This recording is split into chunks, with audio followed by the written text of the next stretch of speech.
There's no doubt India loves SUV. Whether it's the full-grown SUVs, the C segment, the D segment, or the compact SUV segment.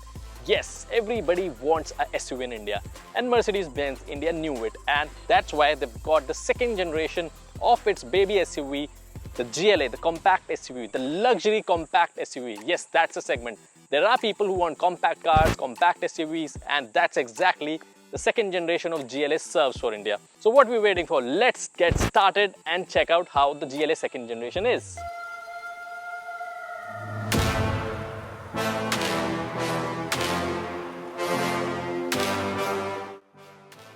So now it doesn't look like more of a crossover or a poshed up hatchback. It looks like a SUV, very close to what a GLC looks like. Obviously, a little smaller in proportion, but definitely an SUV looking car now. So up front you can see now it resembles the new generation of Mercedes cars that are in the country. Now you can see high performance LED lights and they're standard across the segment. You can see this grille, the new grille that Mercedes has, but there's still a lot of chrome here. You can see a lot of detailing in chrome. You can see the chrome underlining on the bumper, and you can see this, they're not real. It looks like, really sporty air intakes, and definitely a much more SUV shape now. If you had an AMG variant, this would be silver here. It looks like diamonds over here, but over here, because this is the 200, a petrol variant, this one comes with a black grille. On the wheels, you get 18 inches alloy wheels now. I definitely like this aerodynamic alloy wheels that have come across. If you get the AMG variant, the GLA 35, you get 19 inches of alloy. Now these alloy wheels resemble a lot like what we saw on the A Limo. It's an A Limo based SUV like we see in Mercedes, like the C class gets the GLC. This is based on A Limo, very similar from the inside also, very similar engine options. Now in terms of dimensions, the new GLA has a length of 4,410 millimeters, a width of 2020 millimeters, a height of 1611 millimeters, and a wheelbase of 2729 mm. So you can see the side profiles. I was again and again saying that it's taller, wider, bulkier, and you can see now it's really tall like an SUV. It's not like the hatchback kind of a SUV that was the first generation of GLA. It feels really good. This bulkiness, these arches carry across the car. There's a chrome line on the top. The roof rails are standard across the segment, so you can see that chrome running that, and also adds to the SUV quotient of the car. And then you can see this special cladding here to protect the car, because if you are taking it for off-road or taking it to rougher roads, the car is protected. And that's one of the key differences. One should opt for a GLA or an A Limo. If you're a sedan person, definitely the A Limo is the car for you. If you are a person who wants a little more of ruggedness, little more of ground clearance, then GLA is the car for you. Even though the car is marginally shorter or smaller than the previous generation, and thanks to the increased proportions of the car, you get more headroom, more legroom, more room. But that we'll see once we sit inside the car. Now let's go to the rear of the car and see how the rear looks now. So as you can see, completely new, redesigned back, and really like the way that it looks now. These new adaptive tail lamps, the integrated spoiler with brake lights right there, twin exhaust here, which are not real. They are just for the looks of it. But then again, gives it a really sporty SUV feel. This chrome lining running across, almost like a diffuser kind of cladding right there. Also, if you see these reflectors running around the car, this wrap around tail lamps gives it a really nice look. I personally didn't like the first generation of GLA, and this is a welcome surprise, not just for me but everybody, because this is actually worthy of calling one of the best premium looking compact SUVs. So before we get in, let's talk about the boot space. Because this is an SUV, we should be getting a lot of boot space, but that's not the fact here. You get 430 liters of boot space, but still the boot space is eaten up by the space saver spare wheel tire, which can be expanded by reclining the seats up front and taking them forward. The jack and everything, the tools are also here. So a lot of space is taken, because like the A Limo, this one doesn't have the space saver tire inside the boot section. It is right on top of it. So either you can leave it home if you're not like taking it to the mountains where you'll find a problem. But over here you just get 430 liters of boot space. You can definitely expand it by taking the seats forward or reclining them. The Mercedes GLA comes in 5 paint options: Mountbatten Grey, Iridium Silver, Cosmos Black, Denim Blue, and the one we're diving, the Polar White. Now I think it's time for us to get inside the car, because it's 43 degrees Celsius in Delhi and we are really melting. So we should get inside the car, test the car.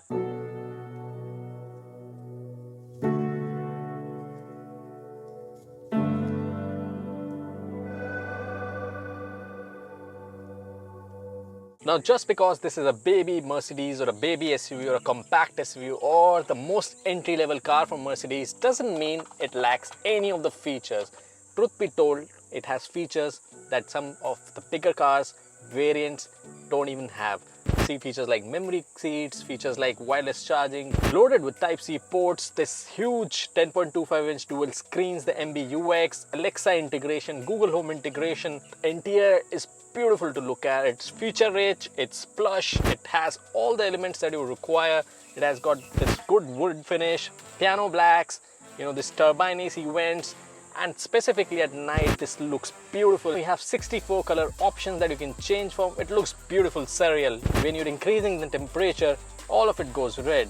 When you're decreasing the temperature, all of it goes blue. So it looks very beautiful, visually appealing. Some of the cars don't even have a sunglasses holder. For me, it is of utmost importance. I would lose them right out there. Then again, as I was saying, this cup holders here, a lot of space, Type-C, wireless charging reminders, and telling the phone is on wireless charging. There are multiple ways of integrating with the MBUX system, and that's really what I love about it. You can control it through the steering, through touch, through voice, through the trackpad. So everything is just fantastic. There's like fault finding that these things are missing, but everything has been taken care of. Specifically, the steering is chunky, feels good to hold to. The paddle shifters are nice to use to.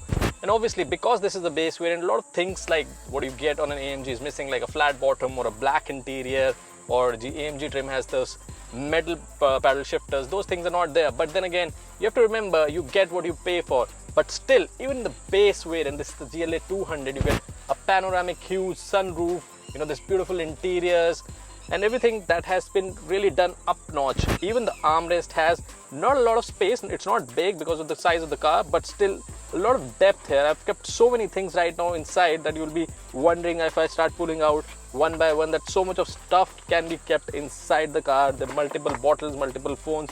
There's so much of space inside. And not just that, you also get two USB Type-C ports inside also. Even the seats have extenders for your under thigh support. So a lot of luxury cars, even the higher segments, lack that. This one has it. You also get seat kinetics, which means that the seat moves when you put it on. In a way, a light version of a massager. So if you're driving for longer duration, it makes sure that your body is moving somehow. It keeps moving the bottom part of the seat, the top part of the seat, and it just keeps giving you simple sensations that your body keeps that blood flow running. We're talking about this light Artico leather beige color. It adds up to the spaciousness of the car because it's light, bright, and with the sunroof, it really adds. And SUV luxury feel, everything is dark black, dark grayish, and really looks nice. The blend of colors, the blend of textures, the blend of materials. I'm just loving every bit of it. The fact that it has more features than my GLC 300, and like the memory seat function and all, says a lot about Mercedes. They are gung-ho about the A series, whether it's the A limousine or the GLA series. They want to make sure the first-time buyers, the youthful buyers, the millennial buyers are definitely have everything to flaunt of. So a lot of space inside. These cubbies here, this bottle holder, multiple bottles can be held here, and you can keep a lot of stuff here. Then again, what I was mentioning, this mix of metal and wood and these handlebars, and it's built like a tank. It is really well built. There are no rattles, there's no shakiness in the car when you're driving rough terrains or smoother terrains. It's just really nice to drive. The seating comfort is really nice. The seat levels are really nice because it's an SUV. This feels like you can get a better view out of it.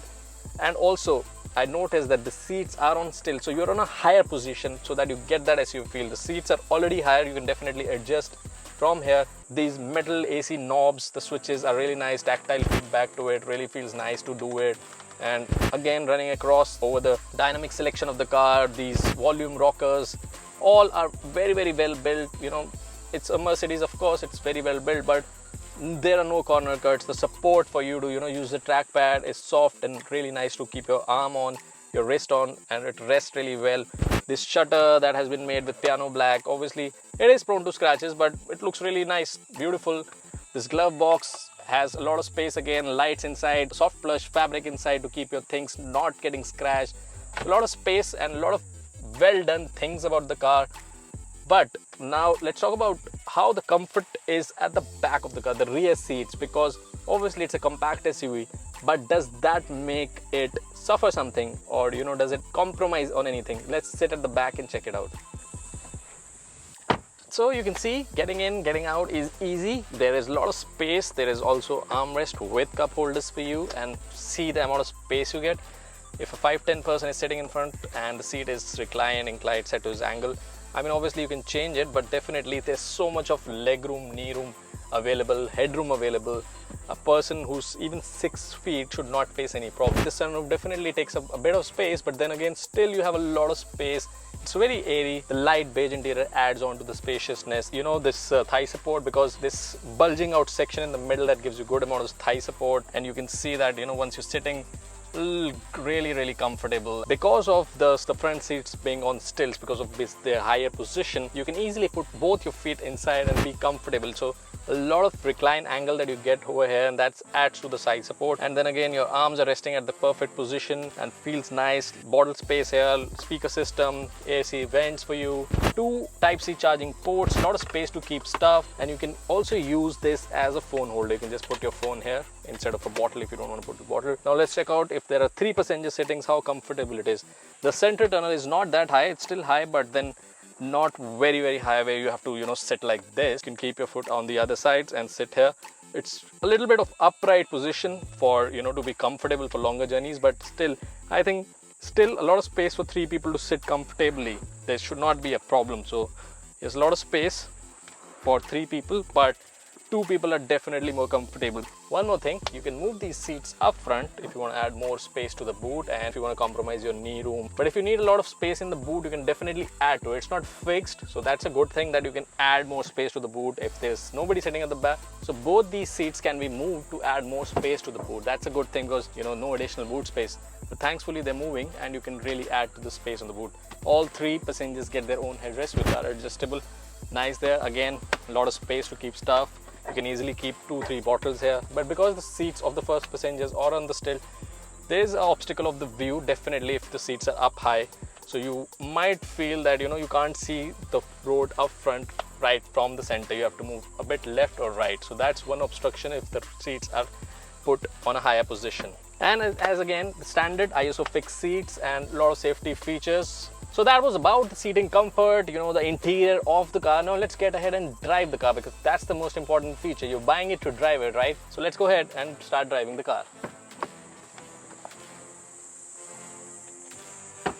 It handles the rough terrains, it handles the roads really nicely. It's really nice to maneuver around. It's light, especially because it's the petrol engine. The GLA 200, it's around 1600 kgs of curb weight, which makes it a great handler. And steering is really nice, the responsive steering.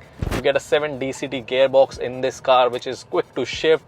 And I never felt that it's underpowered or it's not performing well.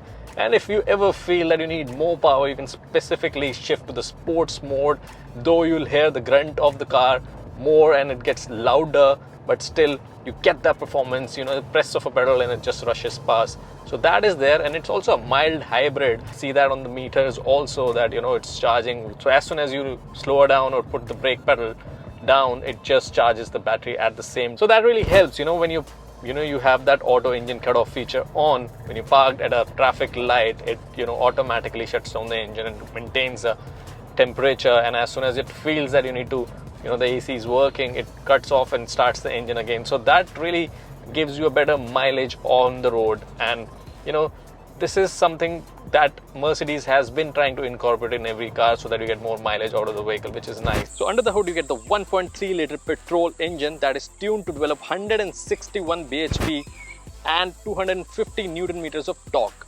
So in terms of modes, you get sports, individual, comfort and eco modes that you can switch between.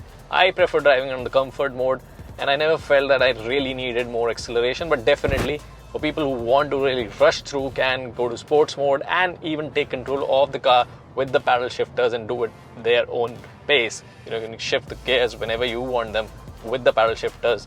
It's easy to overtake any vehicle. You'll never feel that it lacks power. Especially the gear shifting is really nice and it happens on point. You never feel that you're not shifting the gear at the point that you need it.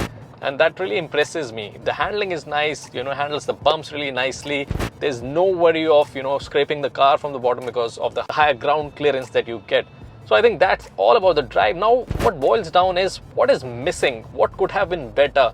So there's actually nothing really drastic that is missing out of the car. It is almost the perfect car that you would need. I think it definitely is up there in the compact SUV segment. The X1 and the Q3, it really sits on top of them and is one of the best cars to drive around. So there's so much to like about the GLA, especially the GLA 200 I'm driving. I mean, it is giving you everything that you would need in this segment. I mean, in fact, more than that. We've already listed those features that are there which are lacking from, you know, other variants or other counterparts, but this has everything. I mean, it has touched or, you know, ticked all the boxes where you need all the features, and that's really incredible because the value for money over here is like 42 lakh rupees ex-showroom in Delhi, and that is incredible because on road it should be under or around 50 lakhs rupees, and it has all the features that you need. It gives you that SUV feeling, that gives you macho feeling that you would need from an SUV. The new design, the new cockpit, everything is on point. There's only one thing that I would have to pinpoint is missing is, you know, it doesn't have a front camera and parking sensor, so it doesn't help if you're trying to park it, and, you know, there's no auto parking that can assist you. But thankfully they've included a reverse camera which has two modes, a wide angle mode and a normal mode, so that really assists while reversing. But yes, the parking sensors are missing, so you will not hear any beeps while reversing or going forward. That's about it in this variant that I would pinpoint is missing. Other than that, it has everything, ticks all the boxes. It's really fun to drive, very nice to, you know, sit in, snugly fit in, and, you know, maneuver around.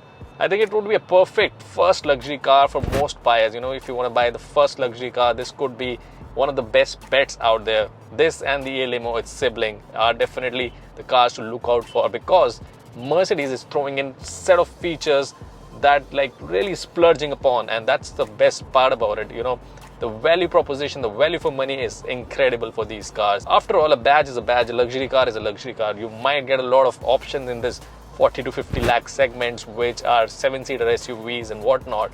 But then when you're driving a Mercedes, you're driving a Mercedes, so you can never get over that fact. So this can be addition to your garage, and you can, you know, add it because this could really be your daily commuter, you know, your work to office car, because of its maneuverability, because of its compact size. It's definitely fun and peppy to drive around.